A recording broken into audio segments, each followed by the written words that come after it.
Jinho stood at the edge of the grand hall and tried not to feel small. The hall was massive, bigger than any building he had ever seen on Earth. The ceiling disappeared into darkness high above, and the walls glowed with soft blue light. Thousands of beings from across the galaxy filled the space. Some had wings, some had scales, some were made of what looked like living crystal. Jinho was just a human in a simple black suit. He touched the translator device behind his ear. It was working perfectly, turning all the strange sounds around him into words he could understand. Most of those words were not kind. A tall reptilian diplomat named Kale passed by and spoke to his companion, not bothering to lower his voice. His scales were bright green and his eyes were cold yellow slits. He said the humans were too new to the galaxy, too primitive to understand the importance of this ceremony. His companion, a floating jellyfish-like creature, agreed with a series of musical tones that the translator turned into laughter. Jinho kept his face calm. He had learned that skill during his years as a cultural anthropologist on Earth. Before becoming a diplomat, he had spent time with dozens of different human cultures, learning to observe without judging, to understand without imposing his own views. That training served him well now.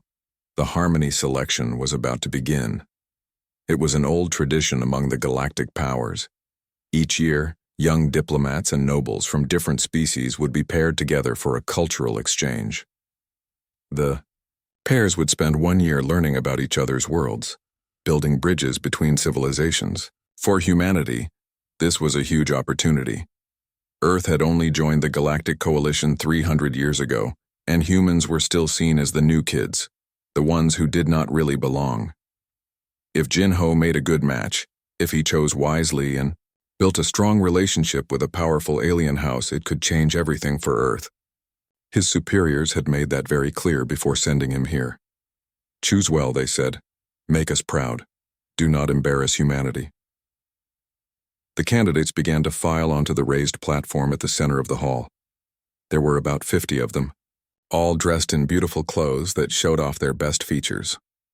A bird-like alien with golden feathers wore a robe that seemed to be made of pure light. A humanoid with blue skin and silver hair moved with impossible grace. Each one was stunning by galactic standards. Each one represented wealth and power. Jinho watched them carefully. He was supposed to be impressed. He was supposed to want to choose one of these perfect beings. But something felt wrong to him. They all looked the same in a way. Not physically, but in how they carried themselves. They were performing, showing off, trying to attract attention. There was no realness to any of it. Then he saw her. She sat in the corner of the platform, away from the others. While they preened and posed, she was reading a book. An actual physical book, old and worn, with pages that she turned carefully. Her robes were beautiful, deep purple with silver thread, but they were traditional rather than showy. She had a fuller figure than the other candidates, soft and round where they were sharp and angular. Her face was kind, with gentle eyes that focused completely on whatever she was reading. Jinho felt something shift in his chest. Here was someone real, someone who cared more about knowledge than appearance, someone who was content to be herself while everyone else played games. He leaned toward Tae-young, his mentor and the senior Earth diplomat. Tae-young was an older man with gray hair and wise eyes. He had been working in galactic politics for 30 years. Jinho asked who the woman in the corner was. The one reading the book. Tae-young looked, and his face became serious. That was Princess Hae-won of the Valtheris Empire, he said quietly. She was from one of the oldest families in the galaxy, but she was not a popular choice. He hesitated, then added that she did not meet current galactic beauty standards. People tended to overlook her. Jinho asked what he meant by that. Tae-young looked uncomfortable. He explained that galactic culture had certain ideas about how people should look. Thin, angular, sharp features. Hae-won was beautiful by other standards, but not by those. Many saw her as lazy or lacking discipline because of her weight. It was not fair, Tae-young said, but that was how things were. Jinho felt anger rise in him. He had seen this before, on Earth. The way societies created arbitrary rules about bodies and appearance, then used those rules to judge worth. He had hoped the galaxy would be different, more advanced, but prejudice, it seemed, was universal. The ceremony master, a tall being made of what looked like living light, called for attention. The selection would now begin. Each diplomat would approach the platform and choose their partner for the year-long exchange. The master reminded everyone that this was a sacred tradition, a chance to build understanding between worlds. One by one, the diplomats made their choices. A beetle-like alien chose the golden-feathered bird creature. A humanoid made of ice chose the graceful blue-skinned candidate. Each choice was met with approving murmurs from the crowd. Each choice made sense by galactic standards. Power matching with power, beauty matching with beauty. Then it was Jin Ho's turn. He walked toward the platform. Thousands of eyes followed him. The human, the newcomer. Everyone was curious to see what choice Earth's representative would make. There were still many impressive candidates available. A crystalline noble named Ceres, who sparkled like a diamond. A warrior prince from a powerful military empire. Any of them would be a political victory for Earth. Jin Ho walked past all of them. He walked straight to the corner where HFY sat reading her book. She looked up in surprise as he approached. Her eyes were a deep violet color, filled with intelligence and something else. Sadness, maybe. Or resignation. Like she was used to being invisible. Jin Ho stopped in front of her and bowed, the way he had been taught to show respect. He said her name, Princess HFY. He said that he would be honored if she would agree to be his partner for this exchange. For a moment, the entire hall was silent, completely, utterly silent. Then the laughter started. It began as shocked giggles from some of the younger nobles. Then it spread like a wave through the crowd. Some tried to hide it behind their hands or tentacles or whatever they had. Others laughed openly. The human had chosen the fat princess, the ugly one, the one nobody wanted. It was ridiculous. It was embarrassing. It was the funniest thing they had seen in years. Ambassador Kale's voice rose above the others. He said loudly that humans clearly had primitive tastes. They could not recognize quality when they saw it. His companions laughed harder. Lady Ceres, the crystalline noble, covered her mouth in mock shock. She whispered to her friends, but loud enough for others to hear, that perhaps the human had poor eyesight. Or maybe Earth standards were just that low. Through it all, Jin Ho kept his eyes on HFY. He saw her face flush with shame and anger. He saw her hands tighten on her book. But he also saw her lift her chin and meet his gaze directly. She asked quietly why he had chosen her. Was this a joke? A game? Humans were new to the galaxy, but surely he understood what he was doing. Surely he knew what people would say. Jin Ho smiled.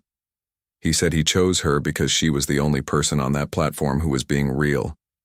While everyone else was performing, she was learning. While everyone else cared about appearances, she cared about knowledge. He said that where he came from, on Earth, that made her the most attractive person in the room. Something changed in HFY's expression. The sadness lifted slightly. She looked at him like she was seeing him for the first time. Like maybe, just maybe, he meant what he said. She stood up slowly and formally accepted his offer. Her voice was steady and clear despite the laughter still echoing through the hall. The ceremony master looked uncomfortable but completed the ritual. Jin Ho and HFY were now officially paired.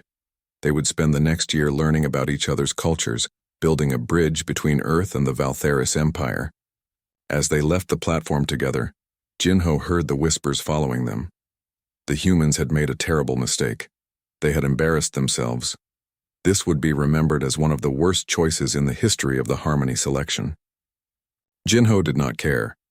He looked at HFY walking beside him, her head high despite everything, and he knew he had made exactly the right choice. He did not know yet about the prophecy, or the hidden crown, or the role he was meant to play in galactic history. He just knew that sometimes the most important thing a person could do was see the truth that others missed. And Jin Ho saw HFY for exactly what she was, Remarkable. The diplomatic suite was smaller than Jinho expected. He had imagined something grand and formal, but instead it was a comfortable room with soft lighting and furniture that adjusted to fit different body types. Large windows showed the stars beyond the station, millions of them scattered across the darkness like glowing dust. HFY stood by the window with her arms crossed. She had not spoken since they left the ceremony. Jinho could see the tension in her shoulders, the way she held herself like she was preparing for a fight. He decided to speak first. He asked if she would like to sit down. They had a lot to discuss. HFY turned to face him. Her violet eyes were sharp now. All the earlier surprise replaced with something harder.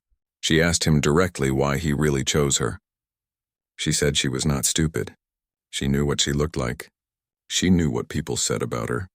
So what was his game? Was this some kind of human humor? A way to mock the galactic powers by choosing their reject? Jinho felt the pain in her words. How many times had she been hurt like this? How many years of being overlooked and laughed at had it taken to put that defensive wall around her? He sat down in one of the chairs and gestured to another. He told her that he meant what he said at the ceremony, and he would explain if she would give him a chance. After a long moment, HFY sat down across from him. Jinho began to talk. He told her about his life before becoming a diplomat, how he had studied different human cultures, living with them, learning their ways. He had spent time with tribes in the Amazon, nomads in Mongolia, fishing villages in the Pacific. He learned that every culture had its own idea of beauty, its own rules about who mattered and who did not. He said that some cultures valued thinness, others valued fullness. Some preferred light skin, others dark. Some cared about height, others about symmetry. Every single standard was made up by people and could be changed by people. None of it was real or true. It was all just stories that societies told themselves. What he learned to value, he said, was authenticity, realness. People who knew who they were and did not pretend to be something else. When he saw her reading that book while everyone else was performing, he saw someone authentic. Someone who cared more about learning than impressing others. That was beautiful to him. That was what mattered. HFY listened without interrupting. When he finished, she was quiet for a long time. Then she asked if Earth really had so many different ideas about beauty. Jinho nodded. He said humanity was diverse in almost every way possible, and that diversity made them stronger, not weaker. Something in HFY's expression softened. She said that the galaxy used to be like that. Thousands of years ago, each species had its own standards, its own values. But then the coalition formed, and slowly one set of standards took over. The powerful species decided what was beautiful, what was worthy, what was acceptable. Everyone else had to conform or be left behind. Her people, the Valtheris, had suffered from this more than most.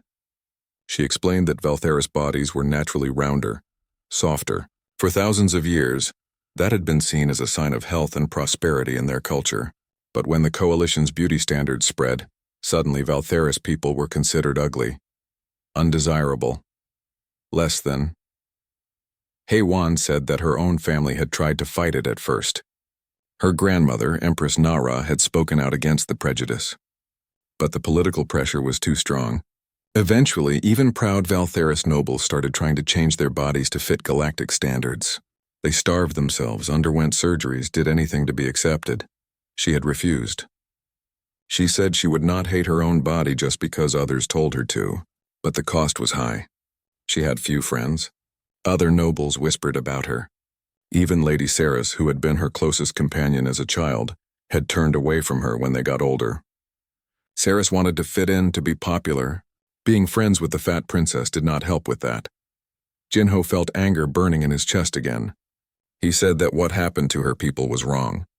It was a form of cultural oppression, forcing everyone to meet one standard. He had seen it on Earth too, when powerful groups tried to make everyone else be like them. HFY looked at him with something like hope in her eyes. She said that most people did not understand that. They just thought she was lazy or undisciplined. They thought she could change if she wanted to, so her suffering was her own fault. Jinho shook his head. He said that people always blamed the victims of prejudice rather than questioning the prejudice itself. It was easier that way. It meant they did not have to change. They sat in silence for a moment. Then HFY did something unexpected. She smiled. It was a small smile, Tentative, like she was not used to the feeling. She said that maybe Jinho was not playing a game after all. Maybe he really did see her differently. Jinho smiled back. He asked about the book she had been reading at the ceremony. What was it about? Haewon's face lit up. This was clearly her passion. She explained that it was an ancient text from her family's private archives. Most Valtheris history had been recorded in modern databases, but her grandmother kept the old books too. The physical copies that had been passed down through generations. She said the book contained fragments of prophecies and legends from before the coalition was formed. Most scholars dismissed them as myths, stories with no historical value. But Haewon had been studying them for years, and she had found something interesting. The stories in the old books did not match the official histories. Jinho leaned forward. His anthropologist instincts were tingling. He asked what she meant. What did not match? Haewon pulled the book from her bag and opened it carefully. The pages were yellowed with age, covered in flowing script that looked like art as much as writing. She pointed to a passage and began to translate. It spoke of the inheritors from distant shores, beings who would come from far away, from a world that developed alone outside the influence of the galaxy. These inheritors would have a special gift. They would be able to see the hidden crown, to recognize true worth when others were blind to it. Jinho asked what the hidden crown was. Haewon said she was not sure. The texts were vague. Some scholars thought it was a real object. Others thought it was a metaphor for legitimate authority. But all the prophecies agreed on one thing. When the inheritors came and the hidden crown was recognized, the old order would return.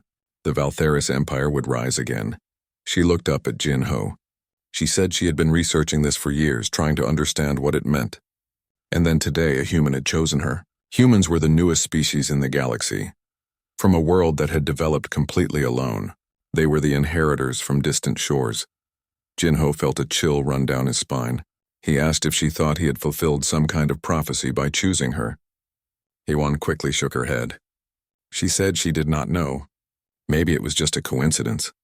Maybe the prophecies were just old stories with no real meaning.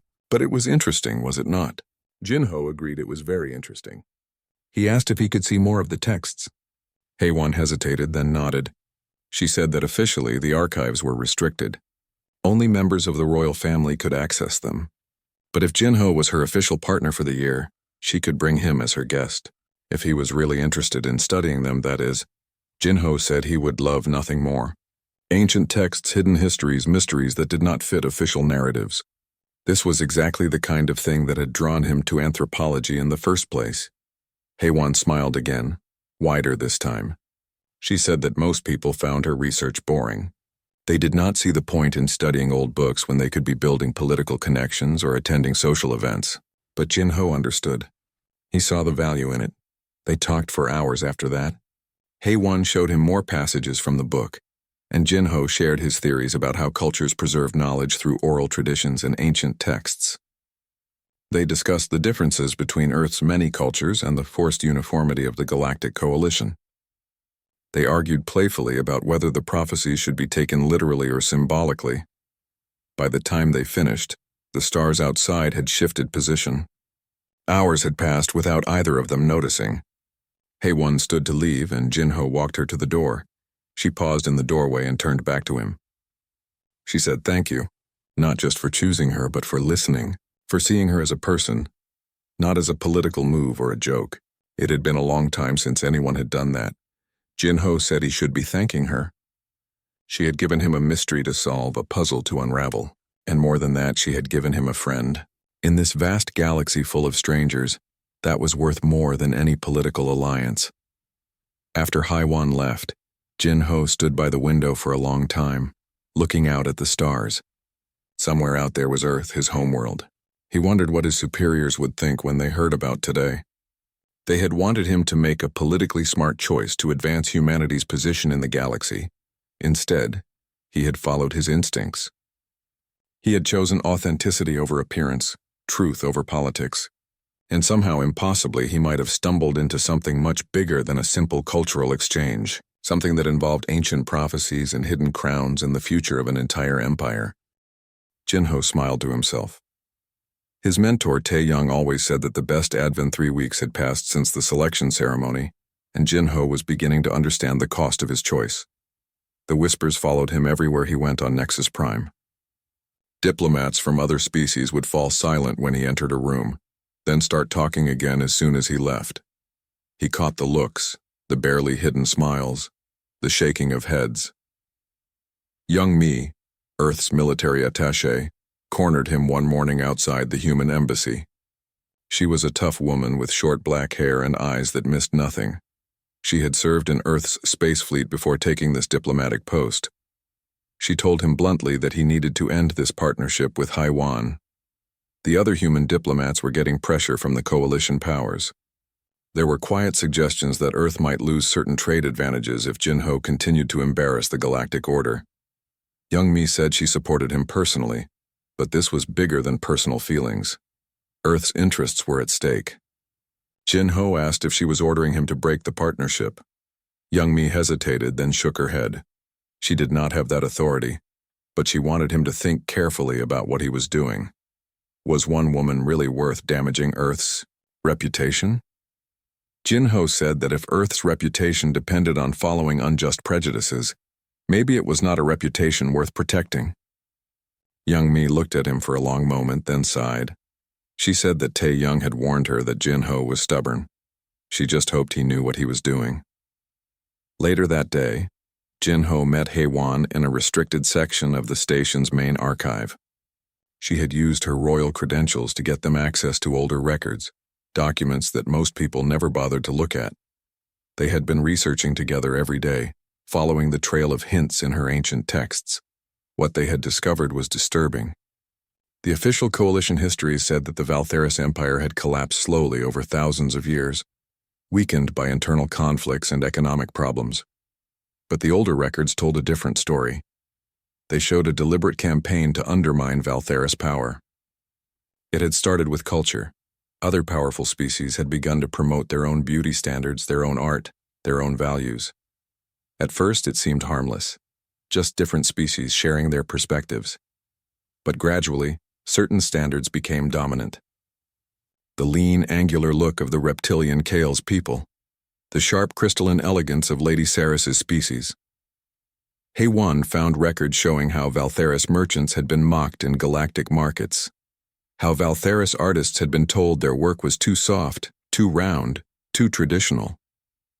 How young Valtheris people had started to feel ashamed of their own bodies and their own culture. Within a few generations, the proud Valtheris Empire had become diminished, its people trying desperately to fit galactic standards they could never truly meet. Jinho recognized the pattern. He had seen it on Earth. Colonizers did not always need weapons to destroy a culture. Sometimes shame was more effective than swords. Make people hate themselves, and they would destroy their own traditions without anyone else having to lift a finger. But there was more. The prophecies in Haiwan's texts kept mentioning something called the Mark of Recognition.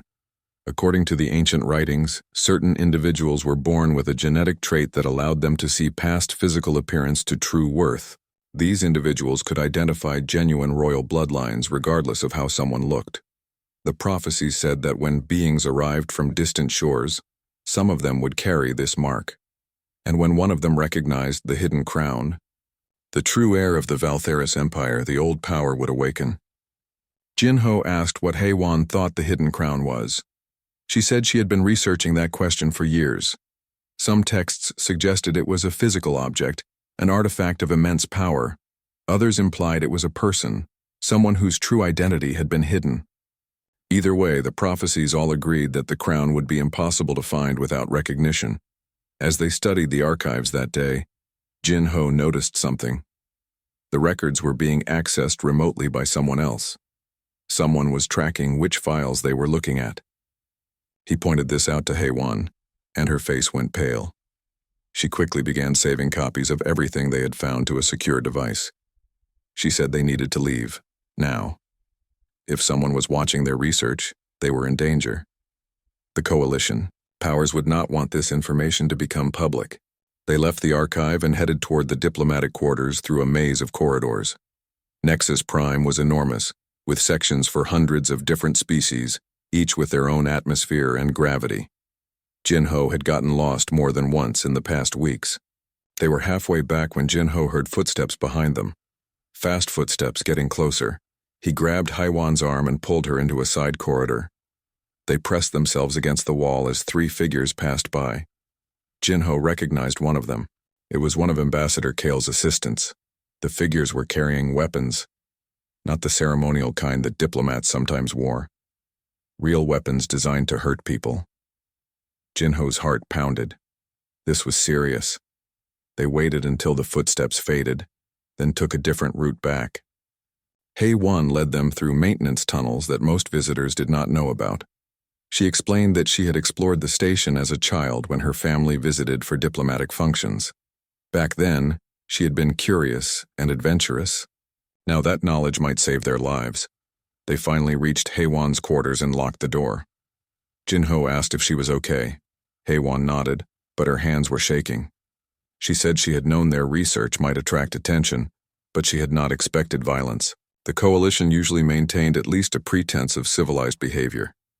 Jinho said that what they had found must be more important than they realized. If the coalition was willing to use force to stop them, it meant they were afraid. Afraid that the truth about the Valtheris Empire would come out. Afraid that the old order might actually return. Hei-Wan pulled out the device where she had saved copies of their research. She said they needed to tell someone about this. Someone they could trust. She suggested her grandmother, Empress Nara. The Empress was old and supposedly had little political power anymore, but she was still the head of the Valtheris family. If anyone would care about this information, it would be her. Jinho agreed. He said he would also talk to Tae Young. His mentor had been in galactic politics for decades. He would know how to handle this situation carefully. Hei-Wan looked at Jinho seriously. She said he could still walk away from this, end their partnership, go back to simple diplomatic work, forget about ancient prophecies and hidden crowns. Nobody would blame him. He was just a human trying to do his job. This was not his fight. Jinho shook his head. He said it became his fight the moment he chose her at that ceremony. The moment he saw her for who she really was instead of what others said about her. He was not going to abandon her now just because things got dangerous. Something changed in Hei-Wan's expression. Her eyes got soft, and she reached out to touch his hand. She said she had spent so much of her life alone, isolated by prejudice and fear. She had convinced herself that she did not need anyone, that she was better off with just her books and her research. But Jinho had shown her something different. He had shown her what it felt like to be seen, to be valued, to be chosen not despite who she was, but because of it. Jinho squeezed her hand. He said that she had given him something too, a purpose beyond just doing his diplomatic duties, a mystery that challenged him, and most importantly, a friend who understood what it meant to be different, to stand apart from the crowd. They sat together in comfortable silence for a while.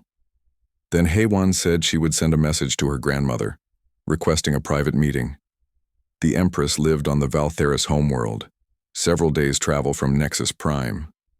It would mean leaving the station, going somewhere the coalition could not easily follow them. Jinho said he would arrange leave from his diplomatic duties. Tae Young would help him with that. The old man believed in following your instincts even when they led you off the safe path. He would understand. As Jinho walked back to his own quarters that night, he thought about everything that had happened. 3 weeks ago, he had been a simple diplomat making what seemed like an impulsive choice at a ceremony. Now he was caught up in something that involved ancient prophecies, political conspiracies, and people who were willing to kill to keep secrets buried. He should have been scared. Maybe he was a little, but mostly what he felt was excitement. This was what he had always wanted. To dig beneath the surface of things, to find the hidden truths, to challenge the stories that powerful people told to keep their power, and he was not alone. He had Hei-Wan beside him, brilliant and brave despite all the years of being told she was neither.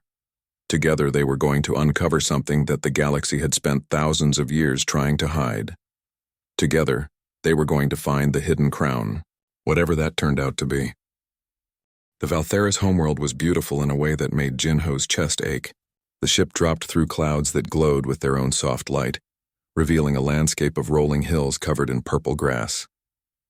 Crystal formations rose from the ground like frozen flowers, catching the light of 3 distant moons and splitting it into rainbows.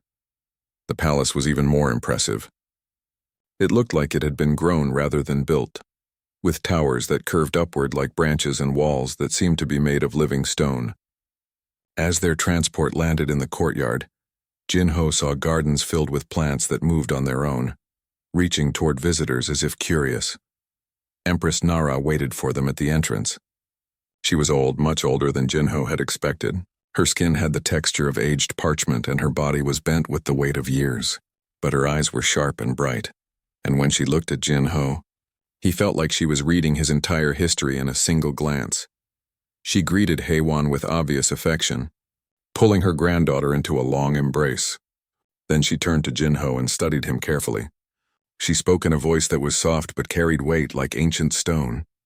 She said that she had been waiting a very long time to meet someone like him, an inheritor from distant shores who could see what others could not. She gestured for them to follow her inside.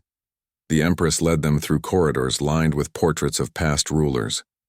Jinho noticed something as they walked.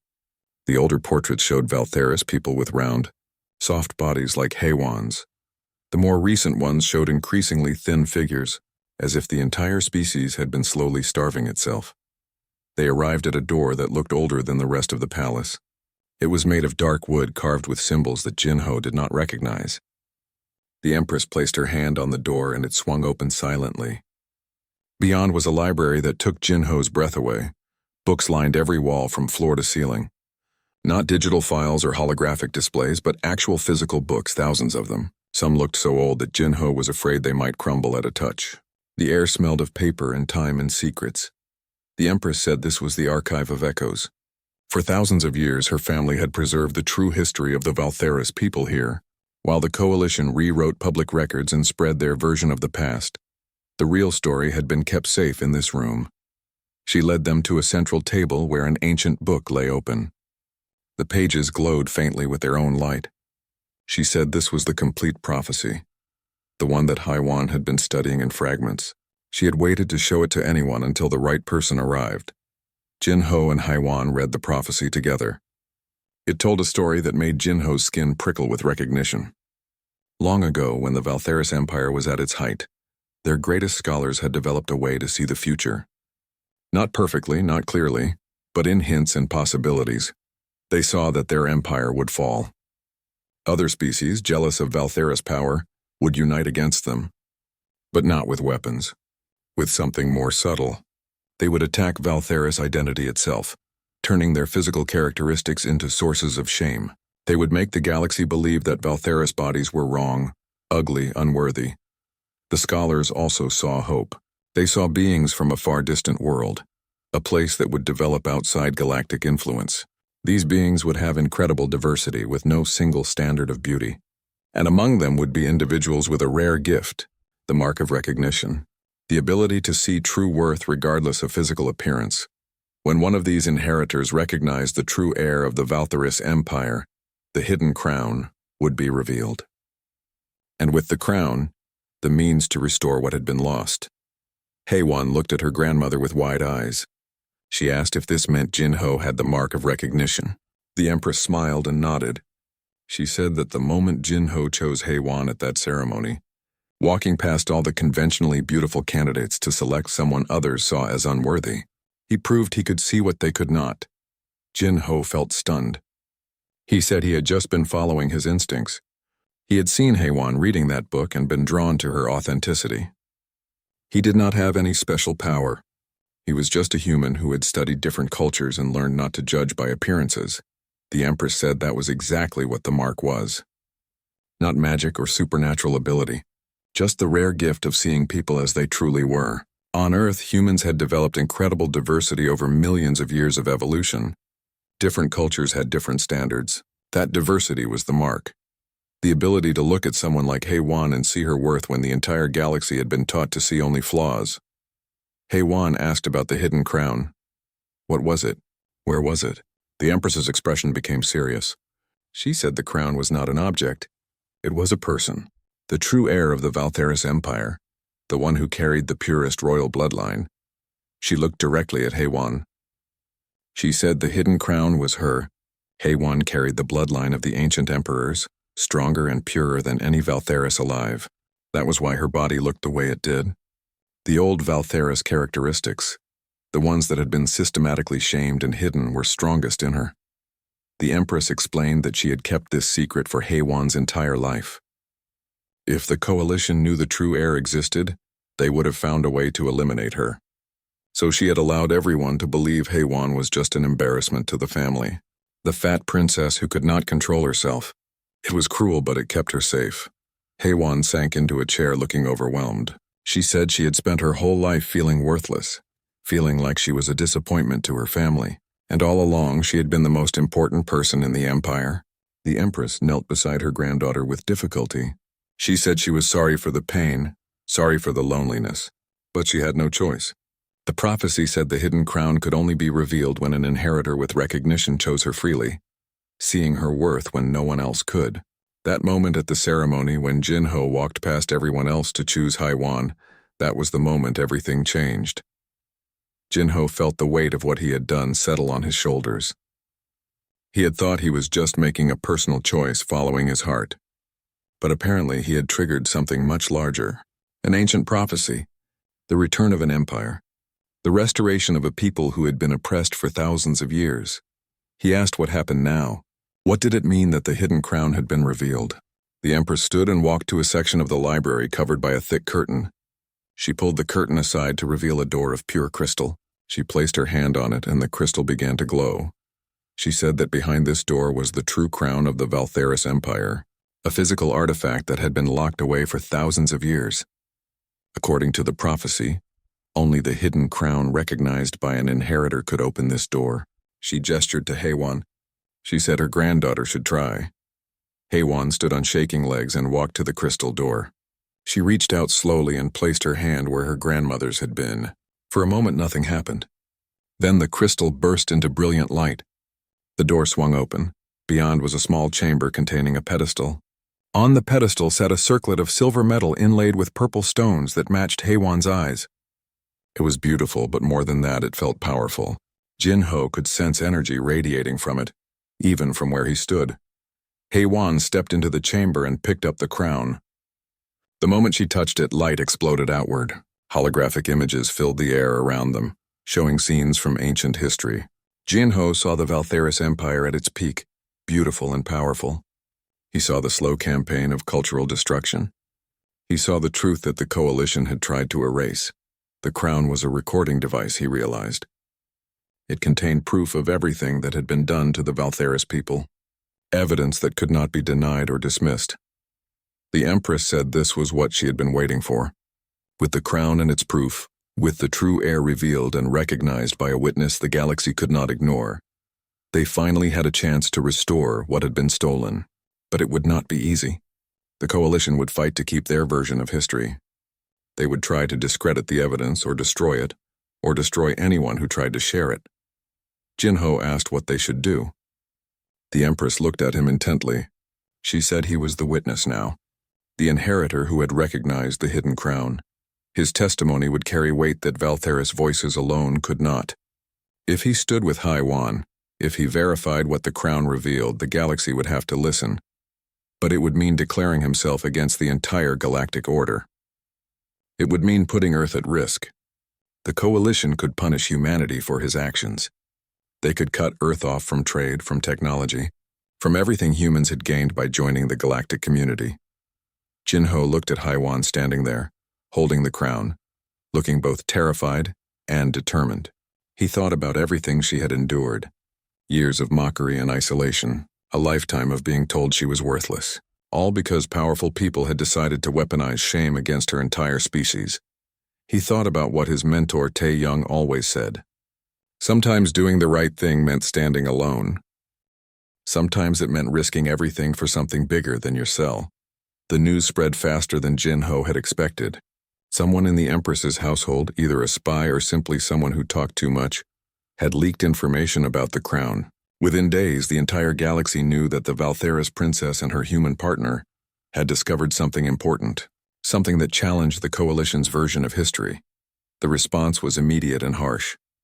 Ambassador Kale arrived at the Valtheris homeworld with a delegation of Coalition officials.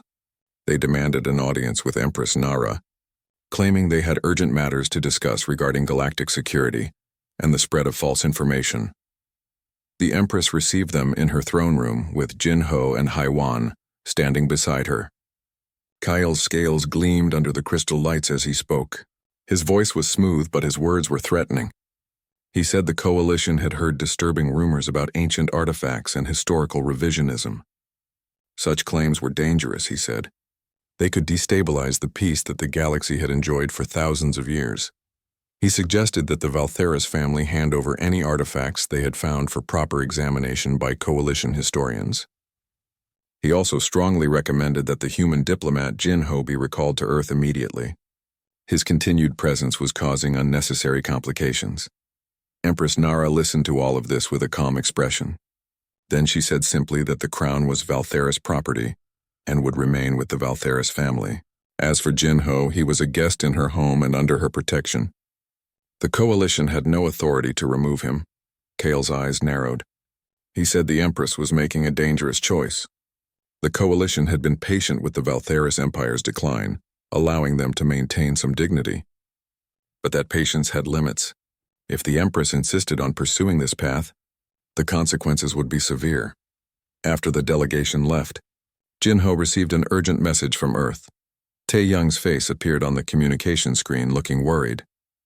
He said that Earth's government was under tremendous pressure.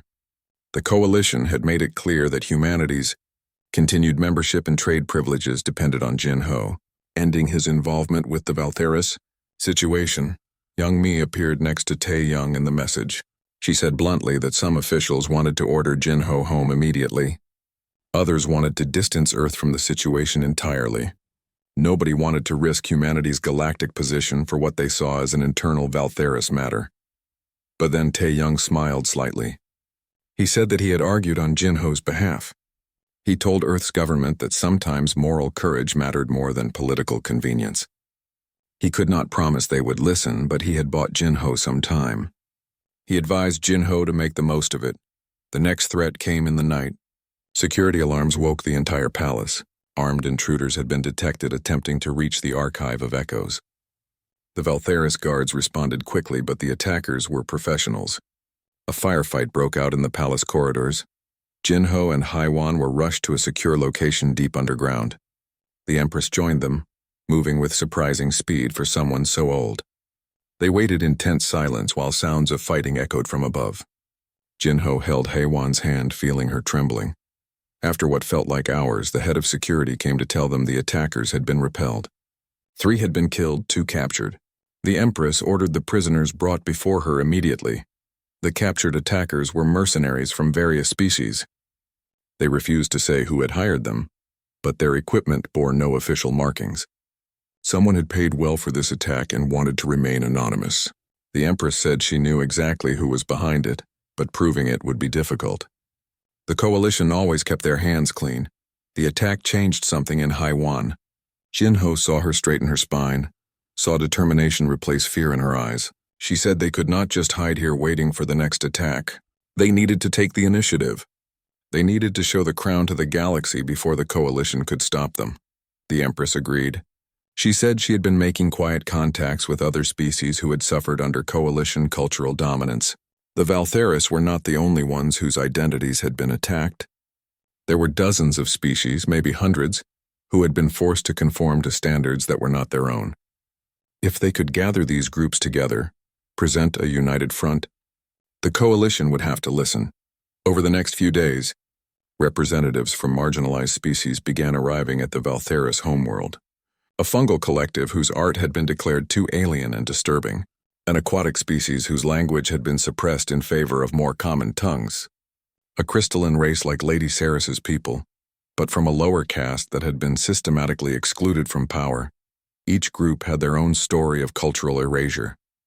Each had been told their ways were wrong, outdated, unsuitable for modern galactic civilization.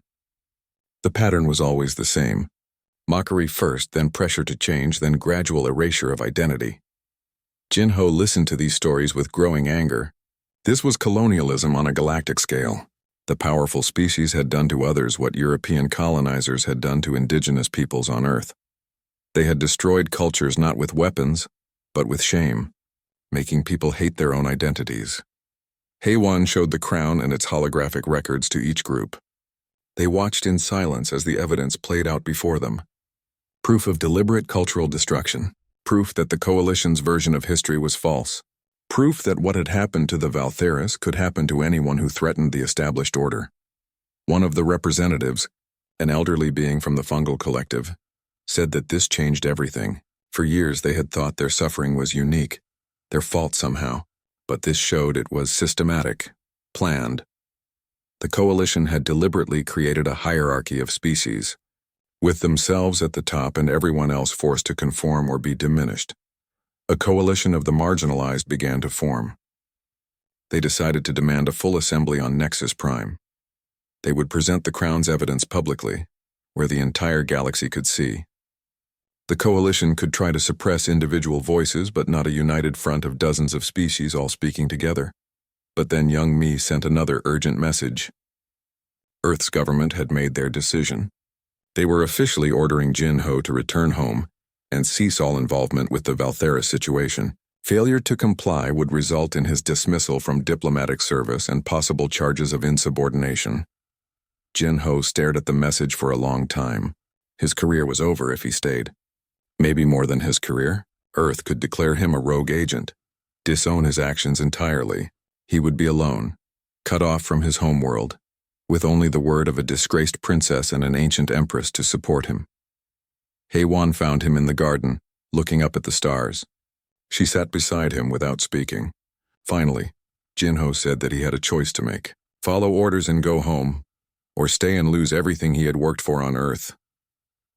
HFY said quietly that she would understand if he left. He had already done more than anyone could have asked. He had seen her worth when no one else did. He had stood beside her when it would have been easier to walk away. She would never forget that, even if he had to leave now. Jinho shook his head. He said that when he was a young anthropologist, he had made a promise to himself. He would always stand on the side of truth, even when it was uncomfortable, even when it cost him something.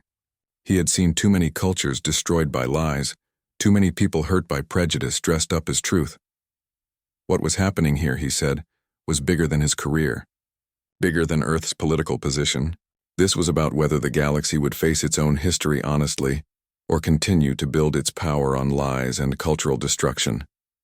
He turned to HFY and took both her hands in his. He said he was staying, not because of prophecies or ancient crowns or galactic politics.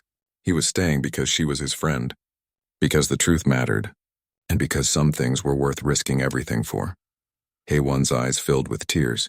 She said she had spent so much of her life feeling worthless that she had trouble believing anyone would sacrifice so much for her. Jinho smiled and wiped away her tears gently. He said that was the cruelty of what had been done to her people. They had been taught to doubt their own worth so thoroughly that even obvious proof of it seemed impossible to believe. But he said he could see her clearly. Brilliant, brave, kind, and strong. The fact that the galaxy had been taught not to see these things did not make them any less real. She was remarkable. She always had been, and he was honored to stand beside her, whatever came next. HFY leaned forward and kissed him. It was gentle and sweet and felt like the most natural thing in the world. When they pulled apart, she said that he had given her something she had never thought she would have. Not just recognition or validation, but love. Real love that saw all of her and chose her anyway. Jinho said he had not chosen her anyway. He had chosen her because of who she was, every part of her, and he would keep choosing her every day for as long as she would let him. They sat together in the garden as the planet's moons rose above them. Tomorrow they would travel to Nexus Prime with their coalition of Mar. The Grand Hall of Nexus Prime looked different this time. Last time Jinho had been here, it had been filled with laughter at his expense. Now it was filled with tension. Every seat was occupied. Every major species in the galaxy had sent representatives. They all knew something important was about to happen. Jinho stood beside HFY near the central platform. She wore traditional Valtheris robes of deep purple, and on her head sat the ancient crown. It glowed softly, responding to her presence. Around them stood representatives from dozens of marginalized species, their coalition of the forgotten. Ambassador Kale sat in the front row with other coalition leaders. His expression was cold and hostile. Lady Saris was there too, her crystalline body reflecting light in sharp angles. She would not meet Haywan's eyes. The assembly master called for attention. The proceedings would now begin. Princess Haywan of the Valtheris Empire had requested this gathering to present evidence regarding historical matters of galactic importance. She was granted the floor. Haywan stepped forward. Jinho saw her hands shake slightly, but her voice was strong and clear when she spoke. She thanked the assembly for coming. She said what she was about to show them would be difficult to accept. It would challenge what many believed about galactic history, but it was the truth, and the truth mattered more than comfort. She activated the crown. Holographic images filled the massive hall, projected so large that everyone could see clearly. The images showed the Valtheris Empire at its height thousands of years ago. A civilization of incredible beauty and power, with art and science that rivaled anything the modern galaxy had achieved. Then the images showed the conspiracy. Secret meetings between other powerful species. Plans to undermine Valtheris' influence not through war, but through cultural destruction. Documents showing how they would promote certain beauty standards, certain values, certain ways of being, that would make Valtheris' characteristics seem wrong and undesirable. The images showed it working. Valtheris merchants being mocked in galactic markets. Valtheris artists being told their work was too soft, too emotional, not refined enough. Young Valtheris people beginning to hate their own bodies, their own culture, desperately trying to be like the species that now dominated galactic standards. Murmurs spread through the hall. Some species looked shocked. Others looked uncomfortable. They were seeing their own complicity displayed before them. How many of them had laughed at Valtheris people? How many had reinforced the prejudices without thinking about where they came from? Ambassador Kale stood abruptly. He said this was obviously fabricated, ancient propaganda designed to make the Valtheris look like victims, when in reality their empire had simply failed to adapt to changing times. He demanded that the assembly reject these false claims. Jinho stepped forward then. He said the evidence was not fabricated. He had examined it personally using techniques he had learned as a cultural anthropologist on Earth. The documents were genuine, the historical records verified through multiple independent sources. This was not propaganda. This was the truth. Kale turned on Jinho with barely controlled rage. He said that Jinho was a discredited diplomat acting against his own government's orders. His testimony was worthless. Earth itself had disowned him. Why should anyone believe the words of a rogue human who had obviously been seduced by Valtheris deception? But then something unexpected happened. Tae Young stood from the human delegation section. The old diplomat's face was serious as he spoke. He said that he had spent 30 years in galactic politics, and he had never seen Jinho lie or exaggerate. If Jinho said the evidence was genuine, then it was genuine. Earth's government might have ordered him home, but Tae Young personally vouched for his integrity. Young Mi stood next to Tae Young.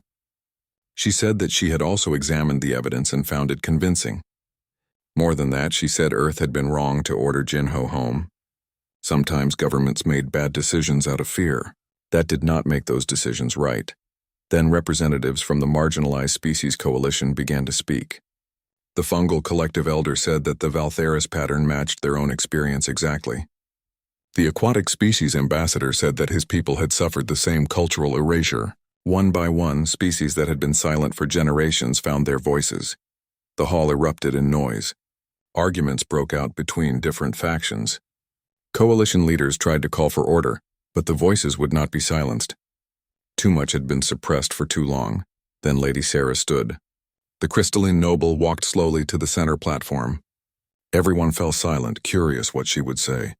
Saris had always been a symbol of coalition values, perfect by galactic standards. She looked at Haywan and her voice cracked slightly. She said she owed Haywan an apology.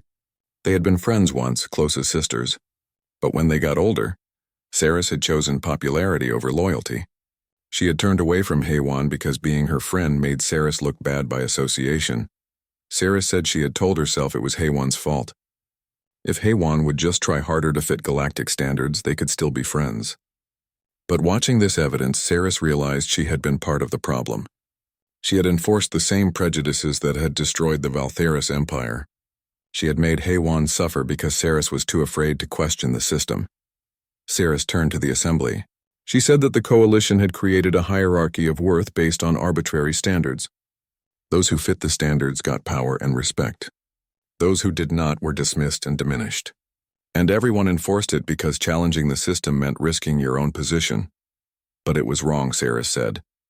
It had always been wrong, and if the galaxy was going to move forward, they needed to acknowledge that truth and change. Haywan looked at her former friend with tears in her eyes. She walked over and embraced Saris.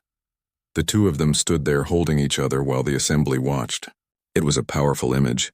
Reconciliation, acknowledgement, the beginning of healing. Ambassador Kale tried one more time to regain control. He said that emotions were clouding judgment. Even if there were historical problems, the current coalition brought stability and peace. Destroying it over ancient grievances would lead to chaos, Jinho responded calmly. He said that peace built on injustice was not real peace. It was just suppression. Real peace required truth and equality. It required recognizing that there were many ways to be valuable, many forms of beauty, many valid cultures. The galaxy did not need one standard enforced on everyone. It needed real diversity, real acceptance. The assembly master called for a vote. Should the evidence presented by the Valtheris coalition be accepted as legitimate? Should the galaxy acknowledge that cultural destruction had occurred and work toward restoration and justice? It was not unanimous. Many coalition supporters voted against it. But enough species voted yes. Enough voices that had been silent found the courage to speak. The motion passed. Kyle and the other coalition leaders left the hall in anger. But they were no longer in control. The galaxy had seen the truth. The galaxy had voted to acknowledge it. Things would never be the same. After the formal proceedings ended, Haywan and Jinho found themselves surrounded by well-wishers. Species they had never met came to thank them for their courage. Young people from marginalized groups said they finally felt like they could be proud of who they were. Tae-young pulled Jinho aside. The old diplomat was smiling. He said Earth's government had been watching the proceedings. The vote changed things. They could not ignore what had happened here. There was talk of reversing Jinho's dismissal, maybe even commending him for his actions. Jinho said he appreciated that, but it did not really matter anymore. He had found something more important than his career. He had found a cause worth fighting for and a person worth standing beside. Tae-young laughed. He said he had known from the first moment Jinho chose Haywan at that ceremony that something special was happening. Sometimes, he said, the most important decisions were the ones that did not make political sense, the ones you made with your heart instead of your head. That evening, as the crowds dispersed and Nexus Prime settled into quiet, Jinho and Haywan stood on an observation deck, looking out at the stars. The crown sat beside them, no longer glowing. Its purpose had been fulfilled. The truth was out. Haywan said it felt strange. For so long she had been defined by what she was not. Not thin enough, not beautiful enough, not worthy enough. But now, suddenly, she was the hidden crown, the heir of an empire. Someone important. Jinho said she had always been important. The crown did not make her valuable. It just proved what he had known from the moment he saw her reading that book at the ceremony. She was remarkable. She had always been remarkable. The galaxy just needed to catch up. Haywan leaned her head on his shoulder. She said that when this all started, she had been so lonely, so convinced that she would always be alone, that nobody would ever see past the surface to who she really was. But Jinho had changed everything. He had given her hope. He had given her love. He had given her herself back. Jinho wrapped his arm around her. He said that she had given him just as much. She had shown him that following your 3 months had passed since the assembly vote. The galaxy was still adjusting to its new reality. The old coalition had not disappeared overnight, but its absolute authority was broken. New councils were forming, including voices that had been excluded for thousands of years. Today was the formal coronation ceremony. Haywan would be crowned as Empress of the restored Valtheris Empire, and the galaxy would witness it. The Grand Hall of Nexus Prime had been transformed for the occasion. Purple banners bearing ancient Valtheris symbols hung from every wall. Flowers from the Valtheris homeworld filled the air with sweet scent. Jinho stood near the front, dressed in formal human diplomatic attire. Tae-young and Young Mi sat beside him. Earth had officially restored Jinho's position and had sent him back as their representative to the coronation. More than that, humanity had been offered a seat on the new Galactic Council, a position of real influence rather than the polite marginalization they had experienced before. The hall was packed with representatives from every species in the galaxy. Even former coalition leaders like Ambassador Kale had come, though they sat in the back looking unhappy. Lady Sarah sat near the front, her crystalline body draped in purple cloth as a sign of support for the Valtheris. Music began to play, ancient Valtheris melodies that had not been heard publicly in generations. The crowd fell silent as Empress Nara entered the hall. She moved slowly but with dignity, her age showing but her spirit undiminished. Behind her came Haywan. Jinho's breath caught. Haywan wore traditional imperial robes of deep purple and silver. Her hair was adorned with jewels that caught the light. But what took his breath away was not the finery.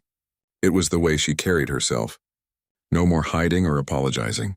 She walked with her head high, confident in who she was. She was beautiful. She had always been beautiful. But now the galaxy could see it too. Haywan and Empress Nara reached the central platform. The ceremony master, the same being who had presided over the selection ceremony where this all began, stepped forward.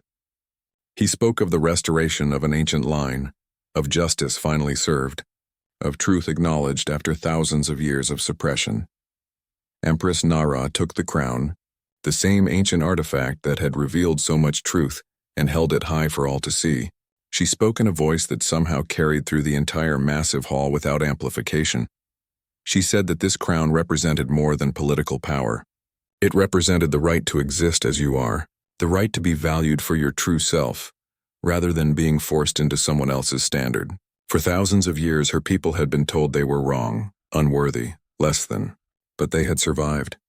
They had kept their truth alive in hidden archives and ancient books, and now that truth would be restored. She placed the crown on Haywan's head. Light blazed from it, spreading through the hall like dawn breaking. When the light faded, Haywan stood transformed, not in appearance but in presence. She was no longer the overlooked princess. She was Empress Haywan, ruler of a reborn empire. The crowd began to applaud. It started slow, uncertain, then built to a wave of sound that shook the hall. Species from across the galaxy stood to honor the new empress. Even Ambassador Kale stood, though his expression remained sour. Then Empress Nara did something that shocked everyone. She descended from the platform and walked directly to where Jinho sat.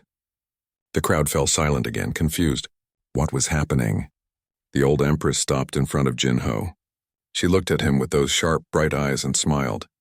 Then slowly and deliberately she bowed.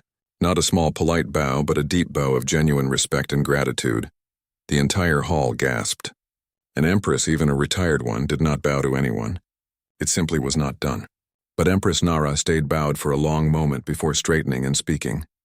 She said that Jinho was the witness, the one who had recognized the hidden crown when the entire galaxy was blind. Without him, the prophecy would have remained unfulfilled. Without him, Haywan would still be isolated and diminished. Without him, the truth would still be buried. She said that humans were new to the galaxy and many had treated them as lesser because of that.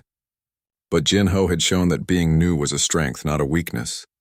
He had brought a fresh perspective, uncorrupted by generations of prejudice. He had seen clearly what others could not see. He had chosen bravely when others would have chosen safely. The Valtheris people, she said, owed him a debt that could never be fully repaid. The marginalized species across the galaxy owed him thanks. Even the galaxy as a whole owed him gratitude, whether they knew it yet or not, because he had helped reveal a truth that everyone needed to face. That diversity was not something to be erased but celebrated, that there were many ways to be valuable, many forms of beauty, many paths to worth. She bowed again, and this time, Empress Haywan descended from the platform to stand beside her grandmother. The new empress also bowed to Jinho. Then one by one, other Valtheris nobles in attendance stood and bowed. Representatives from the marginalized species coalition stood and bowed. Lady Saris bowed, tears streaming down her crystalline face. Soon, nearly the entire hall was standing and bowing to the human diplomat who had simply followed his heart months ago at a selection ceremony. Even some of the former coalition leaders found themselves standing. unable to resist the moment. Jin-Ho felt overwhelmed. He had not done anything special, had he? He had just chosen the person who interested him most. He had just stood up for truth when he saw it. He had just refused to let prejudice and fear dictate his choices. These were not heroic acts. They were just basic decency. But looking around the hall at all these beings honoring him, Jin-Ho realized something. Maybe basic decency was heroic when everyone else had forgotten how to practice it.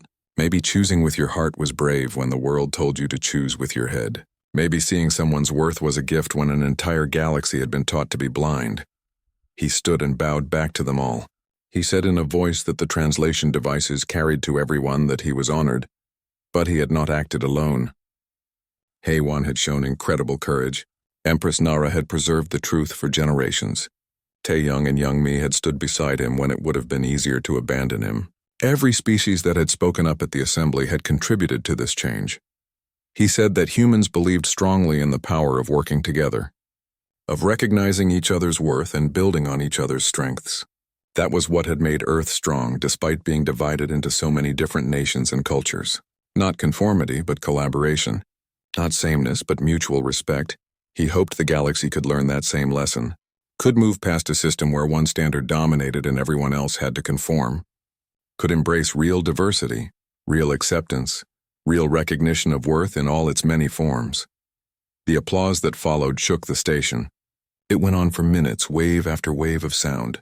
When it finally quieted, Empress HFY spoke for the first time since being crowned. She said that the Valtheris Empire was reborn today, but it would not be the same empire that had fallen. They had learned from their destruction. They would not seek to dominate or impose their standards on others. Instead, they would work to build a galaxy where every species, every culture, every individual could exist freely as themselves. She announced the formation of a new Galactic Council of Equals.